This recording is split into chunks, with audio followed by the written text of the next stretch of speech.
जय श्री राम, जय Bageshwar Dham. So friends, finally हम लोग नहा धो के तैयार हो गए और अब जा रहे हैं बाबा का दर्शन, बाबा का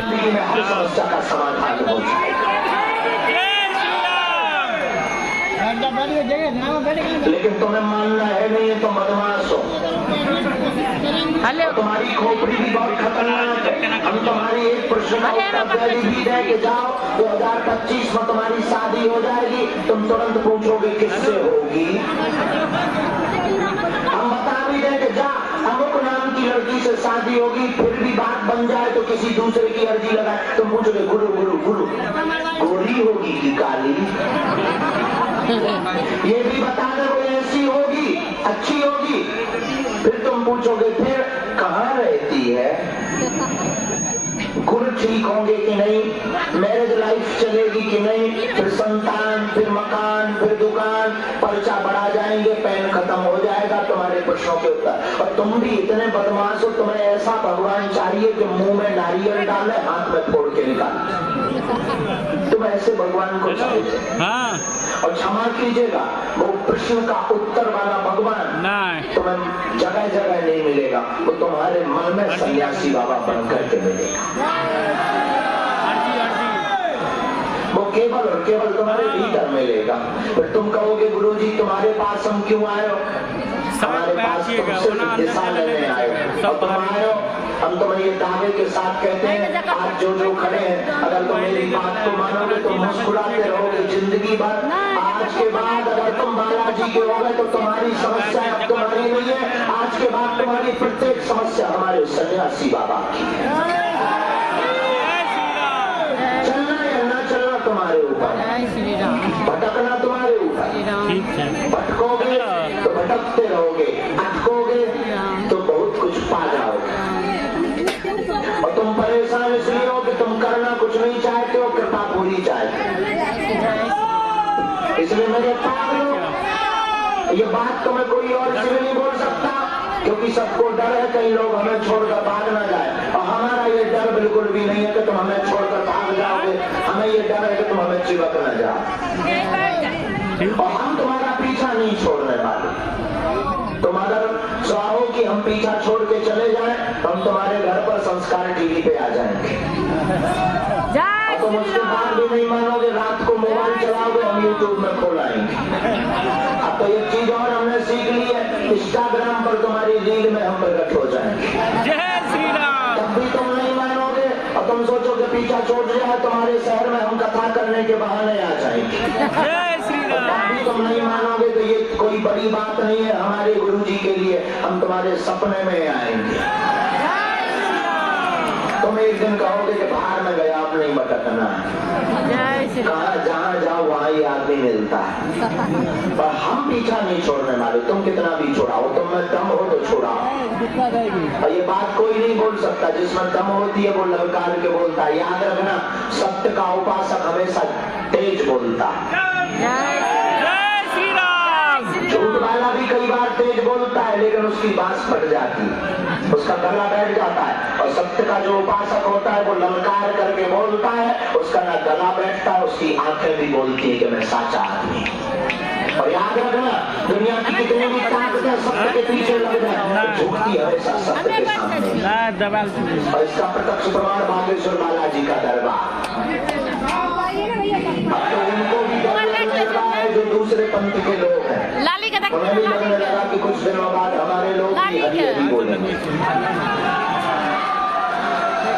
और इसीलिए तो कितनी ताकतें नहीं लगी है। तुम यूट्यूब पर खोलो तो तुम्हें 20 लोग मिल जाएंगे हमको गाली देते हुए, और उनकी गाली जायज और उनसे बुराई भी नहीं है, वो जायज है, क्योंकि वो नाजायज। उनकी गाली जायज, यहाँ रख रहा हूँ आपको, तब भी हमें उससे कोई बुराई भी नहीं है। जो नाजायज है उसकी गाली जायज, क्योंकि उसे डर है कि आदमी हमारा प्लान फेल कर सकता है। और हो गया, प्लान फेल हो सकता नहीं, हो रहा है, और उनको डर है। और तुम क्षमा करना, हमारी कोई बुराई करे, तुम बहुत ज्यादा निराश मत हुआ करो, मुस्कुरा कर कह दिया करो, same to you my dear. और कोई ज्यादा बुराई करे वो तो तुम्हें कहेगा ये नंबर 1 का पाखंडी है, तुम कह देना हाँ है, तू भी कम नहीं है। और कोई बुराई करे तुम और मुस्कुरा कर कह देना कोई बात नहीं, हम बागेश्वर वाले। और कोई ज्यादा बुराई करे तो तुम बैनर टांगने से भी मत चूकना, अपने घर के बाहर टांग देना बैनर, ये घर बागेश्वर वालों का। कुछ सुनाई नहीं देगा अभी, कुछ अपने आप आदमी जल के राख हो जाए, सुनाई नहीं देगा। अब तुम चिंता मत करो, हम रुकने वाले नहीं है जब तक भारत हिंदू राष्ट्र घोषित नहीं हो जाए। बस तुम मेरा साथ दो, हम हिंदू राष्ट्र देंगे। और ये अपने लिए नहीं हम कर रहे, ये इतनी मुसीबत है। कल हम वहाँ प्रयागराज गए, किसी ने पुलिस कमिश्नर को धमकी दी कि ये प्रयागराज में प्रवेश करेगा तो टेंट उड़ा देंगे। पुलिस कमिश्नर ने कहा कि अब क्या करना है? हमने कहा तुम डर रहे होगे, तुम अपनी बीवी बच्चों को फोन लगा दो, हम तो लगा कर आए हैं क्योंकि हमारी है ही नहीं है। तुम्हें अगर लगता हो कि तुम फोन लगाओ, हमारी गाड़ी इंजरी करेगी। और इंजरी गाड़ी ने भी की, वो आदमी पकड़ा भी गया और हमने दरबार भी लगाया, झंडा भी गाड़ा, डुबकी भी। बोले अब आप डुबकी चुपके से लगाइएगा, हमने नहीं खोलकर लगाएंगे। और हमने कहा ऐसे खोल के नहीं, हम कुर्ता उतार कर डुबकी लगाएंगे। तुम चुपके से बात करते हो, दिमाग खराब हो गया। जिस आदमी ने फोन लगाया था वो भी नहीं सोच पा रहा था कि ऐसा भी आदमी होगा इस दुनिया में। और जो सुरक्षा में आए थे शासन की तरफ से, वो भी कह रहे थे कि आपको डर नहीं लगता? तुम्हें लगता होगा, हमें तो नहीं लगता। और डरना किस बात का? सिर पर सीताराम, बिगड़ पर क्या करना है? तो ये तुमसे कहते हैं कि तुम मत पीछे होना, अब तुम्हारी बारी है। और ये हम अपने लिए नहीं कर रहे हैं, हिंदू राष्ट्र की चर्चा सिर्फ हम इसलिए कर रहे हैं क्योंकि आने वाली पीढ़ी तुम्हारी गर्व के साथ कह पाए कि हम भारतीय हिंदुस्तानी हिंदू हैं। और ये ताली बजाने के लिए या तुम्हारा सहयोग पाने के लिए भी नहीं हम कह रहे। एक बात और याद रखना, हम बहुत बड़े आदमी हैं, हम तुम्हारे अस्मिता, हमारी जितनी तुम्हारी बहन बेटी है उनकी सुरक्षित रखने के लिए, ताकि श्रद्धा जैसा हाल ना हो, इसलिए ये बात उठा रहे हैं। विरोधी भी नहीं है। और खैर तुम धर्म की चर्चा करने आए भी नहीं हो, तुम तो पर्चा के चक्कर में आए। कुछ लोग तो ये भी चिल्ला रहे कि तो 5 बजे निकला है, ऊपर से प्रवचन सुना रहा है। और कुछ लोग तो कह रहे हैं ये प्रवचन बंद कर, पर्चा बना, मेरे बाप का नाम बता। कुछ लोगों का तो दिमाग खराब है, मेरा काम कब होगा, डेट बताइए। प्रवचन बहुत सुन लिया, 18 चैनल खोलो, 19 बाबा आते हैं। बात तो हमारी ठीक है, लेकिन तुम अपना स्वार्थ पूरा करने आए हो। और हमारे बालाजी ने जो सिद्धि दी है वो हमें अपने स्वार्थ के लिए दी है, वो हिंदू राष्ट्र है। तुम्हारा स्वार्थ भी यहाँ से पूरा होगा, हमारा स्वार्थ भी उन्हीं के चरणों से पूरा होगा। इसलिए मेरे पागलों, जो तुम आए हो, चमत्कार उनके लिए, पर्चा उनके लिए जिन्हें चमत्कार देखना है। बाकी हम तुमसे विनम्रता पूर्वक कहते हैं, हाथ जोड़ करके, जो जो तुम अर्जी लेकर आए हो वो पूरी होगी होगी होगी, इसमें किंचित मात्र भी। तुम्हें संदेह हो तो भगवान बचाए, हमें संदेह नहीं है। तुम्हें अगर संदेह है तो भगवान बचाए, फिर इसके लिए पहले तुम ठोको, बजाओ अपने आप। हमें संदेह नहीं है, हमें अपने इष्ट पर भरोसा है कि हमारी बिना, हमारे जैसे नालायक व्यक्ति अगर बोलने लायक बन जाए, ये इष्ट की कृपा है। हमने आंखों से देखा, जिनके लिए भी प्रार्थना की उन्होंने मुस्कुराहट दी। तो हम तुमको भी कहते हैं, तुम संदेह लेकर मत आना, पेशी प्रारंभ कर दो। महीने में एक बार, 2 महीने में एक बार, 5 महीने में एक बार। एक बात तो ये तय है कि हम किसी मोड़ पर तुमको मिलेंगे। और दूसरी बात ये तय है कि जो विपत्ति है उस पर आज से ही बागेश्वर बालाजी की सेना पहुंचने लगेगी। तीसरी बात ये तय है कि एक दिन उस विपत्ति से तुम मुस्कुराते हुए नारियल लेकर और मीठा प्रसाद लेकर यहाँ खिलाने आओगे। और ये हम नहीं कह रहे, लाखों लोगों ने कहा है। और ये इसलिए नहीं कि हनुमान जी हमारे हैं या हम तुम्हें बागेश्वर धाम बुलाना चाहते। तुम्हें धाम आने की आवश्यकता नहीं, तुम घर पर बैठकर ओम बागेश्वराय, ओम बागेश्वराय इस मंत्र का जाप करो, लहसुन प्याज बंद करो और कर्म करो। घर पर ही तुम्हारे बागेश्वर बालाजी है। और तुम फिर महीने में एक बार आना, 5 महीने में एक बार आना। फिर तुम्हें मंगलवार को आने की आवश्यकता नहीं है, तुम जिस दिन आओगे वो दिन तुम्हारे लिए मंगल का होगा। घर में भूत बाधा है, मंत्र नोट करो, बीज मंत्र, ओम बागेश्वराय, वीर वीराय, ओम भट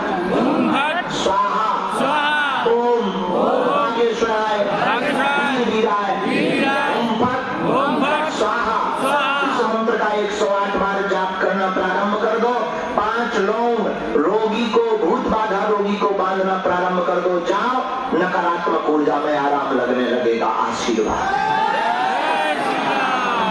घर में बीमारी है, एक बात तो याद रखना, तुम कलयुग में कितने भी जगह भटक लो, अंत में तुम्हें हनुमान जी के चरणों में ही आना पड़ेगा, क्योंकि कलयुग के राजा सिर्फ हनुमान जी है। कौन है? हनुमान जी। देवता हनुमत से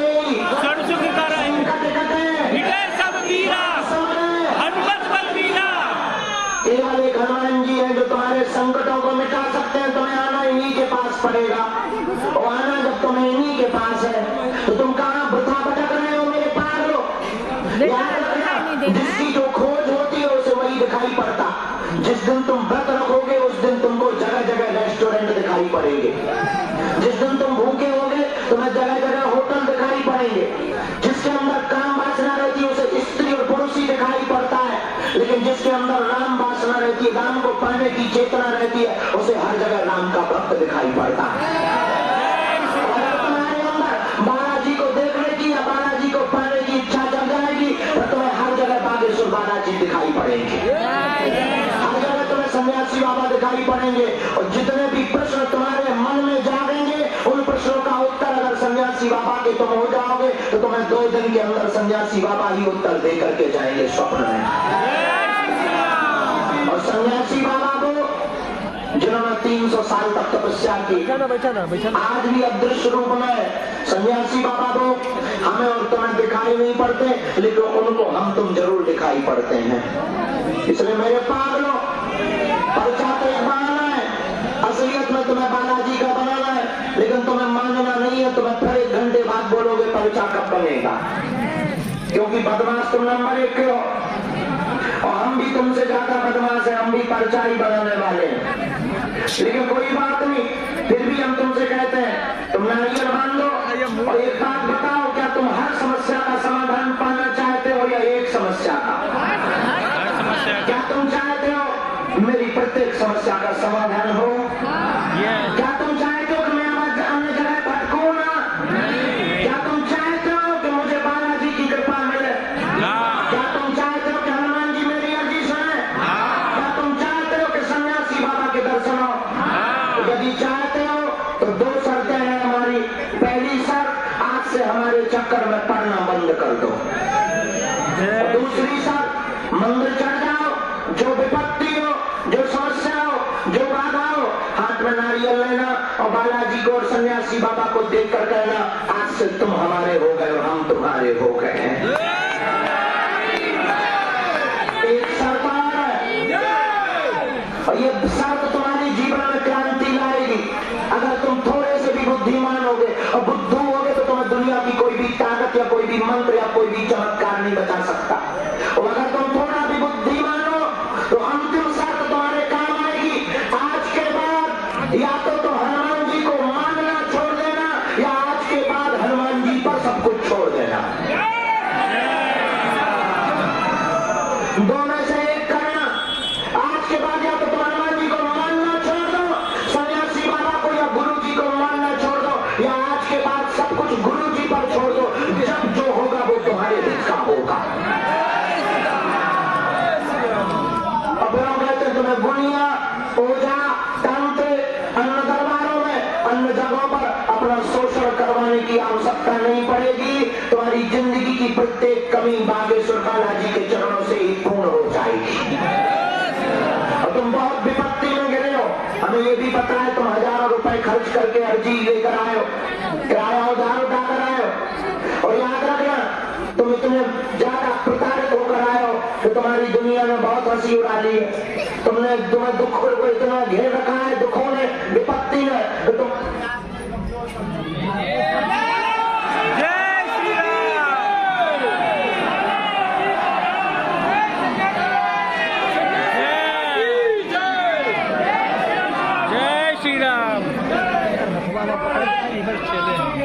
तुम्हें विपत्ति ने इतना घेर लिया है कि बहुत कमजोर पड़ चुके हो। अब एक काम करो, आज से ही तुम बालाजी के हो जाओ। बालाजी का मतलब हनुमान जी के हो जाओ। हमने जो पाया है वो तुमको आनंद के साथ बता रहे हैं कि तुम्हारी जिंदगी के हर आंसू पहुंचने की जिम्मेदारी की हो जाए। जय श्री राम। 2-3 बातें दरबार की बोल के हम सामूहिक अर्जी सबकी लगा देते हैं। ठंड बहुत है क्योंकि बहुत लोगों को जाना भी है, दिन भर से खड़े हैं और कईयों को तो रुकना भी है और कईयों को जाना भी है। ठंड बहुत हो रही है, मुसीबत में आए हो, एक तो ऊपर से मुसीबत, दूसरा मिलना नहीं हो पा रहा। सीधी सी बात, कोड़ के ऊपर खाज हो रही है। लेकिन सीधी बात यह है कि मिलना जरूरी नहीं है, बागेश्वर बालाजी की कृपा जरूरी है। और याद रखना, कृपा और हवा दोनों दिखाई नहीं पड़ती। तुम्हें लग रहा कि हमारा पर्चा नहीं बना तो कुछ होगा नहीं, तुम्हें लग रहा कि हमसे गुरु जी ने बात नहीं की तो कुछ होगा नहीं, लेकिन कृपा और हवा दोनों दिखाई नहीं पड़ती, होती है। तुम खड़े हो गए तो तुम्हारी जिम्मेदारी सन्यासी बाबा ने उठा ली। अगर हम तुमसे पूछे कि बताओ हवा की नाक कैसी है, हवा की आंख कैसी है, हवा गोरी है कि काली, तो क्या तुम बता पाओगे? उसी प्रकार कृपा है, वो दिखाई नहीं पड़ती। याद रखना, हमें और तुम्हें बालाजी दिखाई नहीं पड़ते, लेकिन कलयुग में सनातन का झंडा गाड़ने के लिए बागेश्वर बालाजी प्रकट हुए। जो कहते थे भगवान नहीं होते, दिव्य शक्तियां नहीं होती, ये सब झूठ है, ये सब कपोल कल्पना है, ये फरेब है। साधु महात्मा और ब्राह्मण पाखंडी होते हैं, उनके मुंह पर तमाचा मारने के लिए ही बागेश्वर बालाजी का दरबार लगता है। और आजकल तो वो भी मानने लगे जो कभी भगवान को नहीं मानते थे।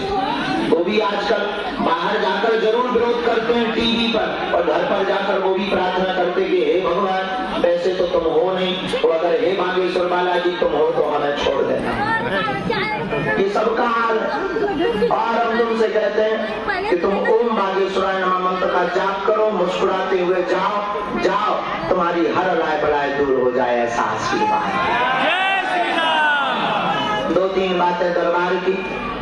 टोकन नंबर कल तक है, इसके बाद में हम दरबार के बाद यज्ञ की तैयारी में अभी हमारी बहुत व्यस्तता चल रही है, लगातार मीटिंग चल रही है, क्योंकि बागेश्वर धाम पर 13 फरवरी से 19 फरवरी तक विशाल आयोजन है। और भारत का पहला दरबार है जहां अर्जी निःशुल्क, रुकना निःशुल्क, दोनों टाइम भंडारा निःशुल्क। और भारत का पहला दरबार है जहां की दान पेटी, आरती की रुपया, चढ़ोतरी की रुपयों से मंदिरों का निर्माण नहीं, अपितु हर साल गरीब बेटियों का विवाह करवाया जाए। इस साल 18 फरवरी को, अभी मात्र 15 दिन बाद, आज से ठीक 15वें दिन, 121 ऐसी बेटियां में 70 ऐसी बेटियां हैं जिनके माँ बाप नहीं है, किसी के भाई नहीं है। एक बेटी तो ऐसी है कि जिसके मकान में 6 बेटी हैं उनकी। माता जी बर है, पिताजी के ऊपर ट्रैक्टर चढ़ गया और भूख मरी ऐसी कि केवल 3 थाली उसमें एक फूटी हुई। ऐसी विपरीत परिस्थितियों की बेटियों का पानी ग्रहण, fridge, TV, cooler, double bed, sofa, mixie machine आदि आदि, सोने की कील, पायल, बिछिया, चांदी का आभूषण, चेक, टिपिया टिपारो, पूरी गृहस्थी की सामग्री, किचन सेट सहित बागेश्वर धाम परिवार उन बेटियों को दे रहा है। और 121 बेटियों को, ये उनके लिए जो कहते थे कि मंदिरों से पाखंड होता है, उनके मुंह पर तमाचा है कि हमारे भारत के मंदिर समाज को जोड़ने का भी काम करते हैं और भारत को हिंदू राष्ट्र बनाने का सपना भी दिखाते हैं। तो हमारी प्रार्थना है तुम सब हमारे, भले 1 घंटे के 1 दिन के लिए आना, उस यज्ञ में जरूर आना, उन बेटियों को बड़ी प्रसन्नता होगी। कई ऐसी बेटियां हैं जिनके भाई नहीं है, किसी के पिता नहीं, किसी के परिवार के कोई रिश्तेदार नहीं है, क्योंकि बन जाते हैं लाखों रिश्ते, जब पैसा पास होता है टूट जाता वो रिश्ता गरीबी में जो सबसे खास होता है। तो हमारी प्रार्थना है, हमारा निमंत्रण माइक से स्वीकार करो, हाथ जोड़कर हमारा निमंत्रण है, भले ही 1 दिन के लिए